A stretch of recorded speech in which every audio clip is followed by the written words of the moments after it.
Gap ஓட்டினா, அதாவது bike gap ஓட்டினா வந்துட்டு நல்ல பணம் வருன்ற மாதிரி யோசிக்கிறாங்க. அதுக்கு வந்துட்டு பைக்கும் வேணும், ஆளுங்களும் வேணும்லன்ற மாதிரி அவங்க ஃப்ரெண்டும் அவங்க அண்ணாவும் வந்து சொல்கிறாங்க. ஆமாம் கரெக்டு தான்ல அப்படின்னு சொல்கிறாங்க. ஆளுங்கள்னா கூட ரெடி பண்ணலாம், வண்டிக்கு என்ன பண்ணுறது.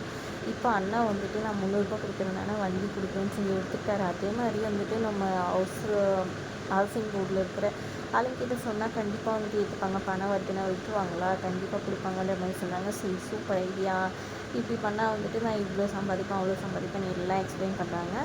ஆளுங்க இப்போது வந்துட்டு ரெடி பண்ணிடலாமான்னு கேட்க, இல்லைம்மா அவ்வளோவா தெரியாதுன்ற மாதிரி அவர் பேக் வாங்க உடனே அங்கே விளையாடிட்டு இருக்க பசங்களை பார்க்குறாங்க நம்ம ஹீரோயின் இந்து. பார்த்துட்டு உடனே வந்துட்டு அந்த பசங்க ஒரு நாள் இவங்கக்கிட்ட பேட் வாங்கிட்டாங்க, 6000 ரூபாய் பேட்டுன்ற மாதிரி சொன்னது யோசிச்சு பார்க்குறாங்க. அந்த பசங்களை கூப்பிடுங்கன்னு சொல்லிட்டு, இங்கே என்னடா பழைய பேட்டை வச்சு விளையாடிட்டு இருக்கீங்க, வேறு எந்த பொறுப்பும் பார்க்க மாட்டீங்களான்னு சொல்லி கேட்டேன்.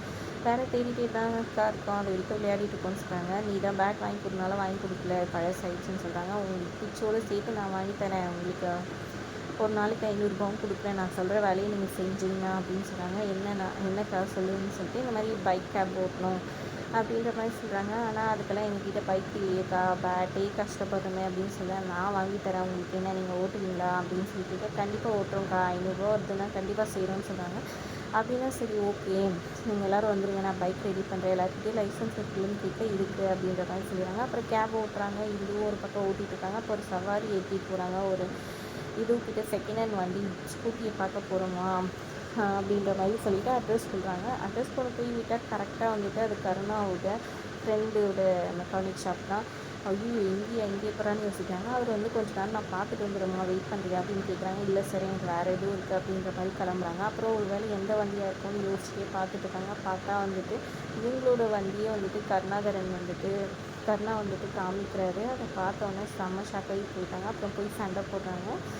இங்கே பாரு, 3 நாள் தான் பணம் கொடுக்க முடியாதுன்னு சொல்ல, நான் ஒரு நாள் தான் கொடுக்க முடியல, எனக்கு இன்னும் 48 மணி நேரத்தில் வந்துட்டு நான் இந்த காசு வந்துட்டு உனக்கு திருப்பி கொடுத்துட்டு என் லக்ஷ்மியை வாங்கிட்டு போகிறேன், நீ அதுக்கு முன்னாடி என் லக்ஷ்மி ஏதாவது பண்ணால் அவ்வளோதான்னு சொல்கிறாங்க. அப்புறமா அந்த வாங்க வந்தவரையும் மிரட்டுறாங்க. இங்கே பாருங்க, என் லக்ஷ்மி நீங்கள் வாங்கிட்டு போனீங்க, உங்கள் வீடு தேடி வந்து நான் அவ்வளோதான் அப்படின்ற மாதிரி சொல்லி மிரட்டுறாங்க. எனக்கு இதெல்லாம் வேணாப்பா, நான் கிளம்புறேன்னு சொல்லிட்டு இது பண்ணுறாங்க. இல்லை அதனால் இந்து கிளம்புன பின்னாடி வாங்க வந்தவர், சார் ஒரு நிமிஷம், சரி இந்த வண்டியில் சரி நான் சும்மா ஏமாத்துறான், வேறு வண்டி இருக்குது வாங்க காமிக்கிறேன்னு அவங்க ஃப்ரெண்டு சொல்ல, அதெல்லாம் வேணாம் எல்லாமே தப்பாக இருக்குன்னு அவர் போயிடுறாரு. ஏன்டா மச்சா இப்படி பண்ணுறேன், அந்த பொண்ணை கஷ்டப்படுத்துறேன்னு சொல்லி கேட்டா, பின்ன என்ன, நான் வந்துட்டு உன் வண்டியெல்லாம் காமிக்கலாம் நினச்சா அவள் வந்து ஓவராக சீன் போட்டு நின்றுட்டு இருந்தா, தான் அவளை வெறுப்பேற்றதுக்காக இதை பண்ணுன்ற மாதிரி சொல்கிறாங்க. எப்படியும் அவன் இன்னும் 2 நாளில் பணம் எடுத்துகிட்டு வர போதில்லை, இதெல்லாம் ஸ்பேர் பார்ட்ஸ் மாதிரி பிச்சு போடணும், எனக்கு அதான் ஆசையாக இருக்குன்ற மாதிரி கருணா சொல்கிறாங்க. இன்னொரு பக்கம் நம்ம ஹீரோயின் கஷ்டப்பட்டு கேபெல்லாம் ஓட்டிட்டு ஒரு பக்கம் சம்பாதிச்சுட்டு ரொம்பவே கஷ்டப்பட்டுட்டு இருக்காங்க.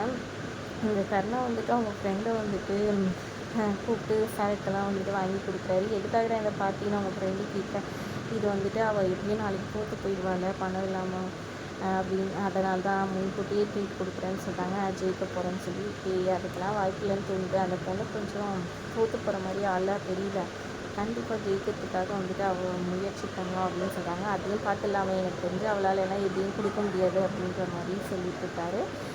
பார்க்கலாம் அதையும் அப்படின்ற மாதிரி இவரும் ஒரு பக்கம் சொல்லிட்டு இருக்காரு. அதோட எபிசோட் முடியுது. தேங்க்ஸ் ஃபார் வாட்சிங்.